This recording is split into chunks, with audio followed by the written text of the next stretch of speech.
God told Moses and Aaron to go down to the river Nile where Pharaoh went in the morning. They had a message from God to give to Pharaoh: "Let my people go, so that they may worship me in the wilderness." Pharaoh refused, so Aaron did what God had instructed and struck the river Nile with his staff.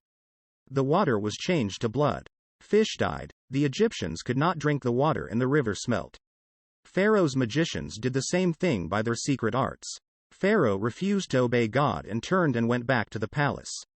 7 days later, God told Moses to tell Aaron to stretch his staff over the streams, canals and ponds to make frogs come out onto the land. Pharaoh's magicians used their secret arts and were able to do the same. Frogs were everywhere and Pharaoh summoned Moses and Aaron. "Pray to your God to take the frogs away from my people, and I will let your people go," promised Pharaoh. Moses replied, "So you will know there is no one like Jehovah God. The frogs will leave you in your houses tomorrow." Moses prayed to God and he answered. Frogs died in the houses, courtyards and fields. The dead frogs were piled into heaps and the smell was really bad. Pharaoh, however, broke his promise and refused to let the Hebrews go and worship God in the wilderness. So God told Moses to tell Aaron to strike the dust with his staff and the dust would become gnats. Pharaoh's magicians tried but could not do this.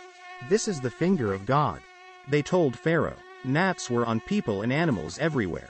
Pharaoh still had a hard heart and refused to let the Hebrews go and worship God. Early in the morning as Pharaoh went down to the river, Moses and Aaron told him what God had planned next. Swarms of flies would buzz around the Egyptians but not the Hebrew slaves living in Goshen. Dense swarms of flies came into the palace and the houses of the Egyptians. But the flies stayed away from the Hebrew slaves. Pharaoh summoned Moses and Aaron. "I will let you go, and offer sacrifices to your God. But you must not go far. Now pray to God to stop the flies." Moses prayed and the next day the flies left. But Pharaoh broke his promise and refused to let the Hebrew slaves go. Moses went to Pharaoh again. "If you refuse to let my people go, tomorrow God will bring a terrible plague on your horses, donkeys, camels, cattle, sheep and goats. But livestock of the slaves will be spared." The very next day the livestock of the Egyptians died. Pharaoh investigated and found out that the animals belonging to the Hebrew slaves were alive and well, but he refused to let God's people go and worship him in the wilderness. Moses took soot from a furnace and threw it into the air in front of Pharaoh. God says, "This soot will become a fine dust and people and animals will get festering boils." Pharaoh's magicians could not stand before Moses because of the boils that broke out on them and the Egyptians. But Pharaoh still refused to let God's people go. God sent Moses to tell Pharaoh that he was going to show his power by sending the worst hailstorm Egypt had ever had. Anyone not sheltering inside would be risking their life. The officials of Pharaoh who feared God brought their families and animals indoors.